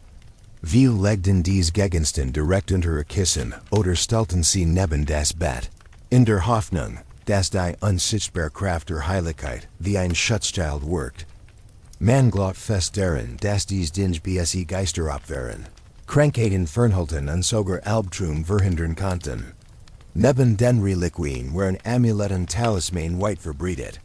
Manch bestanden aus Metallplättchen mit engravierten Kreuzen, andere aus Steinen, die Einblick magische Kraft hatten. Einige trugen Zeichen des Christentums, und Symbol aus Lutheren, heidnischen Traditionen, die aber die Jahrhundert zu dem Glauben verschmolzen waren. Dies Amulett wurden aber der Schlafstadt aufgehängt, und Türen befestigt oder direkt an Körper getragen. Für die Menschen waren sie unsichtbar Wächter, die in der Nacht aber sie wachten. Auch Schutzheilig spielten eine große Rolle. Viele Menschen flüsterten Gebet, bevor sie die Augen schlossen, und baten bestimmt heiligem Hilf.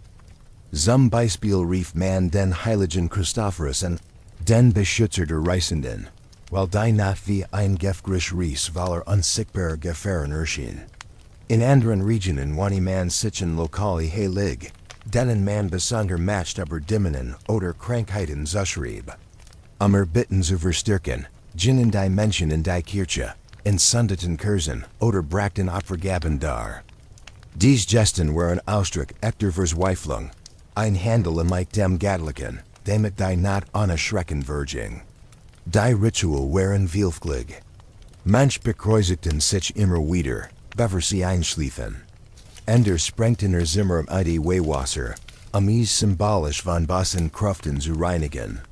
Es gab auch die Gewohnheit, bestimmt Bibelvers laut zu sprechen, in der Hoffnung, dass Wort wie ein unsichtbar Mauer wirkten. Für die Menschen war der Glaube mehr als Religion, war ein Werkzeug zum Überleben. In einer Zeit ohne Schlaftabletten, ohne Schlösser, Anno watchen oder modern Sicherheitsheist blieb nur die Hoffnung auf Gatlichen Schutz, wenigstens ein paar Stunden Ruhe in der Nacht zu finden. Da auch innerhalb des Hauses Gabis Gefahren, die den Schlaf bedrohten. In den langen frostigen Winternächten war der Kamin oder des kleinen Kohlenbecken das Hörstig jeder Hut. Es spendiert Wurm, Licht und das Gefühl, dass man der Dunkelheit trotzen kann. Familien versammelten sich das Feuer. Kinder kuschelten sich eng in ihr Eltern. Wenn das Nistern der Holzheit ein Art trügerischen Trost bat. Das Flackern der Flammen ließ die Schatten in den Wänden tanzen. Und für einen Moment kann man sich vorstellen, in Sicherheit zu sein. Da dieser Trost war brüchig. Das Feuer war so gefährlich wie hilfreich. Die Häuser der einfachen Loot bestanden fast immer aus leicht brennbaren Materialien. Wand aus Holz, Dächer aus Stroh oder Schilf. Ein einziger Funk, der unbemerkt aus der Glut sprang, kann ein ganzes Haus in einen brennenden Albtraum verwandeln. Viele Menschen schliefen mit der ständigen Angst, dass sie im Schlaf von Flammen beherrscht wurden. Das macht den ohnehin schon unsicheren Schlaf noch sehr brechlicher. Die mittelalterliche Nacht war also ein Mischung aus Glauben und Gefahr. Auf der einen Seite Reliquien, Gebet und Schutzritual, die Hoffnung gaben. Auf der anderen Seite die sehr realen Bedrohungen von Feuer, Kälte und Unsicherheit. Schlaf war nie selbstverständlich, musste gemacht werden, Stund für Stund, Traum für Traum. Noch schlimmer war, dass die Häuser in mittelalterlichen Städten und Dörfern, dicht nebeneinander gebaut waren. Oft trennten sie nur schmale Gassen und die Dächer aus Holz oder Stroh beruhten sich fast. Wenn in einem Haus ein Funk aus dem Kamin sprang oder ein Kurs umfiel, konnte daraus schnell ein Feuer entstehen, das sich wie ein Sturm ausbreite. Innerhalb weniger Stunden standen ganz Straßenzüge in Flammen. Chroniken erzählen von solchen Bränden, die ganz Stadtviertel verwüsteten und Familien obdachlos machten. Ein kleiner Feller, ein vergessenes Licht, ein glehendes Stück Holz, konnte das Leben Dutzender Menschen zerstören. Die nicht nur die Gefahr der Flammen selbst war groß, auch der Rauch war ein unsichtbarer Feind. Die meisten Häuser waren schlecht belüftet, besonders die der einfachen Loot. Ihre Kammern waren primitiv, oft nicht mehr als ein grob Pfnun in der Wand oder im Dach. Anstatt den Rauch vollständig hinauszulassen, sammelte sich im Raum. Wer darin schlief, atmet die ganz Nacht Rauch ein. Das führt zu tränenden Augen, zu Hustenanfällen, die den Schlaf störten, und zu einem Gefühl, als würde die Luft immer schwerer werden. Besonders gefährlich waren die kleinen Kohlenbecken, die viele Menschen in ihren Schlafräumen nutzten, wenn sie keinen Kamin hatten. Diese Becken gaben nicht nur Wärme, sondern auch Kohlenmonoxid, ein Gas, das man weder riechen noch sehen konnte. In geschlossenen Räumen konnte es sich so stark ansammeln, dass die Schlafenden bewusstlos wurden und nie wieder aufwachten. Für die Menschen bedeutet dies, das Feuer, das sie am Leben hielt, konnte sie ebenso gut in den Tod führen. Jede Nacht war ein riskenter Balancing zwischen Trost und Gefahr. Wenn wir auf dies Nacht zurückblicken, wird klar, wie fragil das Leben im Mittelalter war. Der Schlaf war nie selbstverständlich, immer bedroht von Feuer, Rauch und der Unsicherheit der Welt. Doch all dies Probleme wurden noch verschärft durch ein anderes Hindernis. Das begrenzte Wissen über den menschlichen Körper und die Medizin. Im Mittelalter gab es keine Labor, keine Röntgengerät, keine wissenschaftlichen Methoden, wie wir sie heute kennen. Höchst stutzten Verständnis vor allem auf ein alte Lehre, die aus Griechenland übernommen war, die Hämorrhopathologie. Sie besagt, dass der menschliche Körper aus vier Stoffen bestand: Blut, Schleim, gelber Gaul und schwarzer Gaul. Gesundheit bedeutet Gleichgewicht, Krankheit bedeutet Ungleichgewicht. Auch schlechter Schlaf wurde so erklärt. Vielleicht zu viel Schleim im Körper, vielleicht ein schlecht Verdauung, die Saft der Chinen durchbracht. Schlaftabletten, die wir sie heute kennen, gab's nicht. Keine beruhigenden Medikamente, keine Mittel, die gezielt auf das Gehirn wirkten. Stattdessen griff man auf Heilmittel Zurich, die mehr Tradition und Glauben als Wissenschaft entsprangen. Kräutertees wie Baldrian oder Kamille wurden getrunken, manchmal haben sie wirklich, manchmal nicht. Hörsten fallen Ederlass, zu viel Blut abzulassen, oder Purgermittel, die den Körper reinigen sollten. Auch Salben, Gallen Rauch von Kräutern kamen zum Einsatz. Manchmal wirkt nicht die Substanz selbst, sondern die Überzeugung, dass sie helfen wird, ein Placebo-Effekt, den die Menschen damals natürlich nicht kannten. Viele Behandlungen hatten weniger mit dem Schlaf selbst zu tun, sondern mit dem Versuch, die Säftens Gleichgewicht zu bringen oder besseren Einfluss auszuüben. Der Schlaf wurde also nicht auf biologische Ursachen hin behandelt, sondern auf magische, geistige oder symbolische Weise. So sehen wir, der mittelalterliche Mensch kämpfte mit wenig Werkzeugen gegen ein Problem, das wir heute mit Wissenschaft und Technik angehen. Vorhin war Schlaf ein fragiles Geschenk, immer bedroht, nie gesichert, und oft abhängig von Glauben, Hoffnung und Zufall. Die Wissenschaft, so wie wir sie heute verstehen, war im Mittelalter noch kaum geboren. Die Experimental Methode, also das genaue Prüfen und Testen, war erst ein kleiner wackeliger Anfang. Hörsten Gellerit verlegen sich mehr auf oralte Bücher und Autorituten wie Hippokrates oder Galen, als auf Hygiene-Beobachtungen und Versuch. Deshalb kam der medizinische Fortschritt nur sehr langsam voran. Wer damals unter dauerhafter Schlaflosigkeit litt, sei es durch Schmerzen, Sorgen, Parasiten oder chronische Krankheiten, hat nur sehr wenig Möglichkeiten, Hilfe zu finden. Die Behandlungen, die angeboten wurden, waren meistens schwach, manchmal wirkungslos oder sogar schlicht.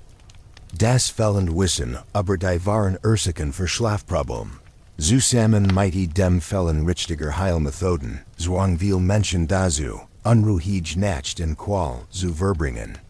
Der Schlaf, der eigentlich Erholung bringen sollte, wurde für viele zu einem Kampf, den sie Nacht für Nacht verloren. Nach dieser langen und lebendigen Reise durch die Nacht des Mittelalters, Nacht voller Kultur, Insekten, Angst und Aberglauben, kommen wir zurück zu der Frage, mit der wir überhaupt gestartet sind. Können wir wirklich glauben, dass die Menschen im Mittelalter besser schliefen als wir? Manche Influencer, besonders auf YouTube oder in sozialen Medien, malen dieses Bild sehr gern. Sie behaupten, die Menschen hätten damals, fern von Bildschirmen und dem schnellen Takt des modernen Lebens, einen natürlicheren, besonderen Schlaf gehabt. Dies Idee klingt schön, fast verlockend, aber sie ist auch gefährlich naiv. Viele dieser modernen Erlangen schwärmen vom sogenannten deficitien Schlaf, also der Vorstellung, dass man zuerst einige Stunden schläft, dann ein Watchface hat und danach wieder einschläft. Es wird oft dargestellt, als wäre dies ein Geschenk der Natur, ein verlorener Schatz, der uns in Harmonie mit dem Universum bracht. Da das ist ein romantisches Märchen. In Wirklichkeit war dieser Rhythmus kein bewusster Weg zu mehr Wohlbefinden. War viel mehr ein Anpassung an Hartumsten, an langen Nacht ohne Licht, an Unsicherheit und in Gefahren. Die Abwesenheit von künstlichem Licht war kein Geschenk, das Zugstrom schenkt. Sie war ein Einschränkung. Die Dimension zwang, seid in der Dunkelheit in Watchen und Schlaf zu teilen.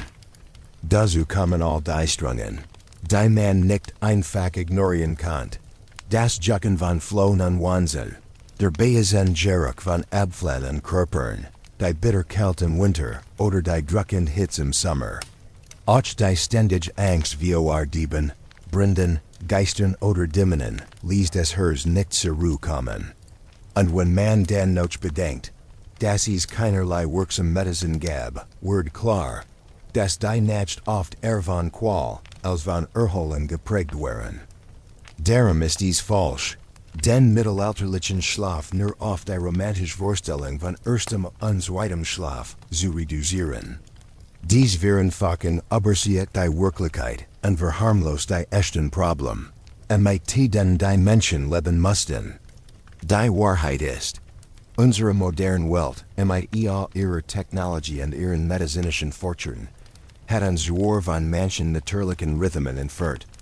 Aber sie hat uns auch von einer Last befreit, die damals unausweichlich war. Heute schlafen wir vielleicht nicht perfekt, aber wir tun es in einer Welt, die uns weit mehr Sicherheit, Komfort und Gesundheit schenkt, als es ein Mensch im Mittelalter gekannt hat. Also das nächste Mal, wenn jemand vom gesunden Schlaf des Mittelalters schwärmt, stell dir vor, musst ein Nacht in einer dunklen Strohhut verbringen. Kein elektrisches Licht, kein warmes Bett, sondern nur der Gestank von ranzigem Schweiß, abgestandener Luft und das unaufhörlich Summen und Krabbeln von Parasiten, die jede ruhige Minute stren. Wer ein solch Nacht erleben musst, wird sehr schnell sein meinen enduren und die moderne Welt mit ganz anderen Augen sehen. Lasst uns dies romantische Vorstellung also Stück für Stück zerlegen und die Realität ohne Beschnigung betrachten. Wenn wir den mittelalterlichen Schlaf direkt in die unsere modernen Schlaf vergleichen, wird sofort deutlich, wer wirklich besser schlaft und warum. Im Mittelalter wird die Luft, die man Nacht für Nacht einatmet, schwer, stickig und voller Schmutzpartikel. Der Rauch von offenen Fuhren und Kohlenbecken lag wie ein unsichtbarer Nebel im Raum. Hinzu kommen die unvermeidbaren Kreuzerig von Menschen. Die selten bedeuten, sowie der Gestank von Abfällen, die sich in den Stragen und manchmal sogar im Haus sammelten. Tier wie Hühner, Ziegen oder Schwein waren oft nicht weit entfernt, manchmal sogar im selben Raum. All das vermischt sich zu einer dicken Wolke von Gerken und Miasmen, die den Schlaf erstörten, als in zu fordern. Heut dagigen atmen wir in unseren Schlafzimmern sauber, gefiltert Luft. Heizungen, Klimaanlagen und Luftfilter regulieren Temperatur, Feuchtigkeit und Reinheit. Allergien werden reduziert und die Luft, die wir einatmen, ist frei von Rauch und Gestank. Dies unsichtbar, aber kostbar Qualität macht unsere Nacht so viel erholsamer. Menschen im Mittelalter hatten keine Möglichkeit, ihr Umspann nach Belieben zu steuern. In Winter kroch die eisig kalt durch jede Ritz der steinernen Mauern, den Isolierung gab es nicht. Nicht zu erfrieren, schlief man angezogen und oft dick zusammengedrängt mit der ganzen Familie. Manchmal sogar mit Tieren und Krobrum zu teilen. Im Sommer verwandelten sich die Häuser dagigen in stickig fallen. Ohne Belüftung oder Ventilatoren wurde die Nacht zu einem schwitzenden Albtraum, in dem man kaum Ruhe fand. Wir hingegen können mit einem einfachen Handgriff und Thermostat unsere perfekte Schlaftemperatur einstellen. Ein konstantes Klima, weder zu heiß noch zu kalt, begleitet uns durch die Nacht und schenkt uns Komfort, den ein Mensch des Mittelalters nicht einmal erkrumen kann. Das mittelalterliche Bett war selten ein Ort der Ruhe. Es war ein Biotop voller ungebettener Jiege, Fla, Lius, Bettwanzen. Sie alle fanden in Strohmatrizen, alten Decken und selten gewaschener Bettwäsche ein Paradies. Jeder Biss weckt die Schilber, Jieds Jucken, zerstört die Ersent Erholung. Bettzug rock nach Schweiß, Schmutz und manchmal nach Verfällnis. Sauberkeit war Luxus und Hygiene, so wie wir sie kennen, existiert schlicht nicht. Heut schlafen wir in einer völlig anderen Welt. Unsere Betten bestehen aus bequemen Matrizen mit hygienischen Materialien, die Milben und Keim fernhalten. Wir wechseln unsere Laken regelmäßig. Geniagen deft frischer Bettwäsche und liegen in einer Sauberkeit, die für mittelalterliche Menschen unfassbar gewesen war. Der Schlaf im Mittelalter war nie frei von Angst. Ein leises Nacken konnte einen sofort hochschrecken lassen, denn die Bedrohung war real. Raubüberfall, Brand oder plötzliche Überfall konnten jeden Moment geschehen. Die Häuser waren schlecht geschützt, Türen und Fenster leicht zu durchbrechen. Viel Menschen schliefen mit einem offenen Ohr, immer bereit, im Notfall zu fliehen oder sich zu verteidigen. Ruhe wurde Herr selten wirklich tief oder sorglos. Es gab im Mittelalter keine Alarmanlagen, keine Schlösser, die man nicht leicht aufbrechen konnte, und schon gar keine Kameras, die das Haus bewachten. Wer schlief, tat das oft mit einem Ohr offen, unter ständigen Angst, dass Dieb, Räuber oder sogar Nachbarn in der Nacht hereinkommen könnten. Heut hingegen schlafen wir in einem ganz anderen Zustand. Unsere User sind durch Starktüren, stable Fenster, Alarmanlagen und sogar durch eine öffentliche Ordnung geschützt. Natürlich ist auch die moderne Welt nicht völlig frei von Gefahren, aber das Risiko ist im Vergleich winzig. Dieses Sicherheitsnetz schenkt uns eine Ruhe, die für einen Menschen im Mittelalter kaum vorstellbar gewesen war. Still, wie wir sie heute kennen, war im Mittelalter fast unglitsch. Die Nacht waren erfüllt von allen möglichen Geräuschen. Das ständige Bulken von Ziegen oder das Krähen von Hannen, das Bellen von Hunden, das Schreien von Betrunkenen in den Straßen, die Befehl oder Lieder der Nachtwächter, und natürlich das unermüdliche Läuten der Kirchenglocken, die seit angebet markierten. Schlaf war ein Kampf gegen ein endlos Gurgeschulis, die man nicht steuern konnte. Heut kennen wir mighty Orstzellen. Schall isolierten Fenstern oder sogar beruhigendem Wagen rauschen, ein Oaster still schaffen. Wir haben die Macht, Lärm zu blockieren oder in durch sanft Klauen zu ersetzen, die unseren Schlaf fördern. Ein einfacher Insektenbiss im Mittelalter konnte lebensgefährlich sein. Leus, Flöhe und Wahnsinn waren nicht nur lastig, sondern übertrugen auch Krankheiten. In überfüllten Häusern, wo viel Menschen dicht nebeneinander schliefen, breitet sich die Infektion schnell aus. Hygiene war mangelhaft und Heilmittel gab es kaum. Jeder Kreuzer, jeder Stick kann schlimm Folgen haben. Heut sind unsere Betten frei von solchen Gefahren. Dank moderner Medizin, Impfungen und Hygienestandards müssen wir keine Angst haben, dass ein Mückenstich oder ein Flobis unser Leben bedroht. Und wenn wir krank werden, stehen uns Medikamente und Behandlungen zur Verfügung, die Leben retten. Das mittelalterliche Bett war oft nichts anderes als ein Strohsack oder ein grobes Federbett, das schnell klumpig wurde und keinen Unterstützung bot. Nach einer Nacht darauf wacht man mit Rückenschmerzen auf, statt erholt zu sein. Die Matrizen waren ungleichmäßig, hart oder zu weich, und sie hielten kaum länger als ein paar Jahre. Heut dagegen schlafen wir auf ergonomisch entwickelten Matrizen, die unseren Körper stützen, Druckstellen vermeiden, und sich perfekt in unsere Wirbelsäule anpassen.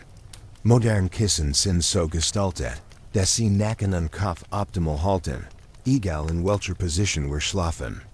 Comfort ist für uns selbstverständlich. Für mittelalterliche Menschen war Luxus pur gewesen. Die Antwort auf die große Frage ist also eindeutig. Nein, die Menschen im Mittelalter schliefen nicht besser. Sie schliefen anders, ja, aber eher aus Zwang, aus Notwendigkeit, aus Anpassung und ein hart Anspannung. Ihr Schlafqualität waren fast jedem Punkt schlechter als unsere.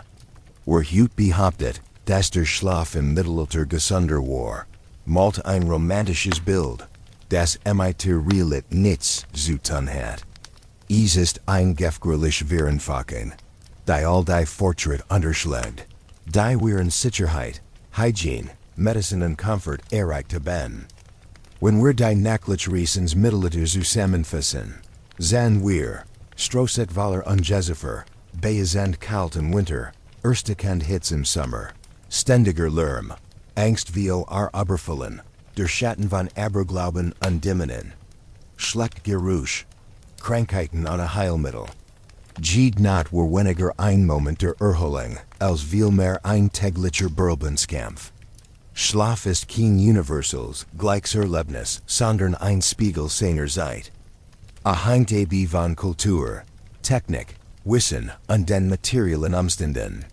Unsere modernen Schlafgewohnheiten sind das Ergebnis von Jahrtausenden voller Fortschritt, von besseren Häusern, sauberen Städten, medizinischem Wissen, sozialen Strukturen und natürlich technologischer Innovation.